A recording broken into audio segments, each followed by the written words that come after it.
Jadi yang menutup hati manusia itu berdasarkan ayat ini adalah Allah, tetapi inisiatifnya, ikhtiarnya dimulai dilakukan oleh manusia itu sendiri. Ada ayat lagi yang mirip dengan ini yang berkaitan dengan umatnya Nabi Musa. Allah mengatakan dalam surat As-Saff, wa idz qala Musa liqaumihi ya qaumi lima tu'zunani faqad ta'lamuna anni rasulullah ilaikum falamma zagu azagallahu qulubahum wallahu la yahdil qaumal fasiqin. Dan ingatlah ketika Musa berkata kepada kaumnya Bani Israel, wa idz qala Musa liqaumi ya qaumi wahai kaumku lima tu'zunani kenapa kalian menyakiti hatiku faqad ta'lamuna anni rasulullah alaikum.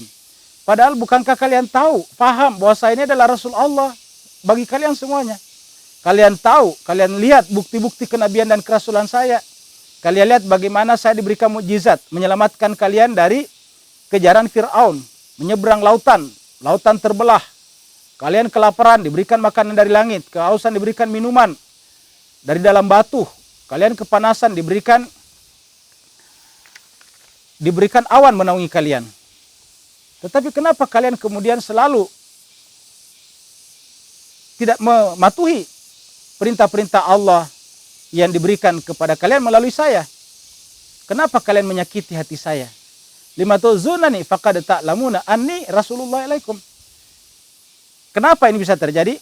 Falamma zagu azagallahu qulubahum. Yaitu tatkala mereka memalingkan hatinya. Jadi falamma zagu, tatkala mereka memalingkan hatinya, dari kata zaga, yazigu, kemudian muncul kata-kata zaigun. Zaigun ini nantinya menjadi penyakit hati. Sehingga kita mengatakan Rabbana la tuzigh qulubana ba'da idh hadaitana. Ya Allah, janganlah engkau memalingkan, janganlah engkau menyesatkan hati kami ba'da idh hadaitana, setelah engkau memberikan hidayah petunjuk kepada kami. Maka di situ dikatakan falamma zagu azagallah. Tatkala mereka memalingkan hatinya sendiri, azagallah qulubahum. Allah memalingkan hati mereka. Jadi kita lihat yang melakukan pertama kali adalah mereka, zagu. Mereka memalingkan hatinya, baru azagallah, baru Allah mengambil peran berikutnya. Jadi kita lihat bahwa inisiatif itu selalu ada di tangan kita. Seperti contohnya juga di dalam surat Al-Hasyr dikatakan wala takunu kalladzina nasullah fa'ansahum anfusahum. Jadi di situ dikatakan wala takunu kalladzina nasullah, jangan engkau menjadi seperti orang yang melupakan Allah. Apa sebabnya? Allah akan membuat mereka fa'ansahum anfusahum. Allah akan membuat mereka lupa diri mereka sendiri. Jadi janganlah kalian lupa kepada Allah, karena kalau kita berinisiatif memulai, memilih lupa kepada Allah, Allah akan membuat kita juga lupa pada diri kita sendiri. Dari mana kita, di mana kita, dan kemana kita. Lupa kepada hakikat penciptaan kita, lupa kepada tujuan penciptaan kita, lupa kepada siapa kita yang sesungguhnya. Jadi di situ dikatakan bahwa la takunu kalladzina nasullah, jangan seperti orang lupa kepada Allah. Karena kalau lupa kepada Allah, orang itu akan lupa kepada dirinya sendiri. Ketika lupa pada dirinya sendiri, Tuhan yang melakukan tindakan itu. Tapi ketika melupakan Allah, dia sendiri yang bersangkutan sendiri yang memilih untuk itu. Maka Allah datang sebagai pihak yang kedua. Setelah kita manusia memilih dengan sadar, melakukan suatu perbuatan dengan akal pikiran kita, kalau itu benar, maka Allah sejalan dengan kebenaran kita. Tapi kalau kemudian kita milih yang buruk, Allah membiarkan kita dalam keburukan itu. Ketika kita menutup hati kita, maka kemudian Allah membiarkan hati kita tertutup dengan kata-kata khatamallahu ala qulubihim wa ala sam'ihim wa ala absarihim gishawa walahum adzabun azim. Jadi Allah berikan kepada mereka tutup pada akal pikirannya, kalbu mereka, pada penglihatannya, pada pendengaran mereka. Pemirsa TV One yang dimuliakan Allah, ingat di sana kita lihat ada kalbu. Dengan kalbu itu kita berpikir. Allah berikan kepada kita mata, dengan mata kita melihat. Allah berikan kepada kita kuping, telinga, dengan telinga kita mendengar.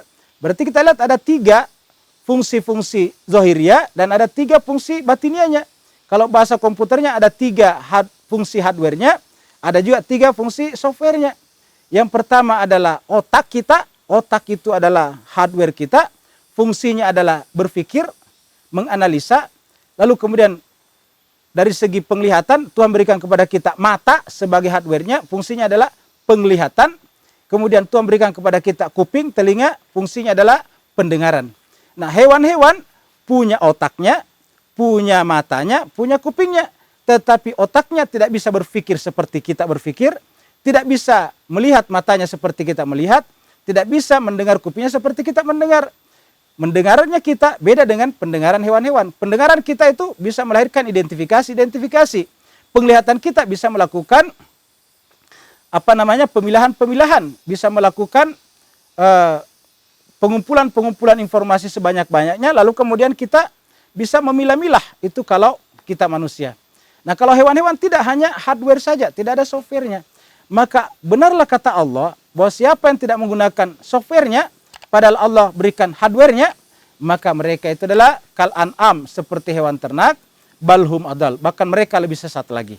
Itu sebabnya di dalam Al-Quran Allah 3 kali menggunakan bentuk khatama atau kata khatama, menutup, dan juga 3 kali juga Allah SWT berbicara bahwa yang ditutup itu adalah akal pikirannya, pendengarannya, dan penglihatannya. Ketiga tempat tersebut kita bisa temukan di dalam surat ini. Surat Al-Baqarah ayat 7, surat Al-An'am surat 6 ayat 46, dan surat 45 ayat 23. Nah, kalau di surat 45 ayat 23, Allah menjelaskan bahwa penyebab orang menutup, tidak menggunakan pikirannya, tidak menggunakan mata dan telinganya sebagai instrumen-instrumen pengetahuan adalah karena memperturutkan hawa nafsunya, sehingga Allah mengatakan afara'aita manittakhadahu ilahahu hawahu. Apakah engkau telah memperhatikan orang-orang yang telah menjadikan hawa nafsunya itu sebagai ilahnya, sebagai Tuhannya?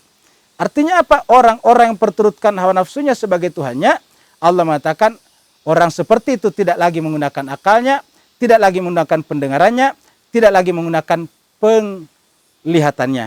Jadi 3 instrumennya ini Allah tutup.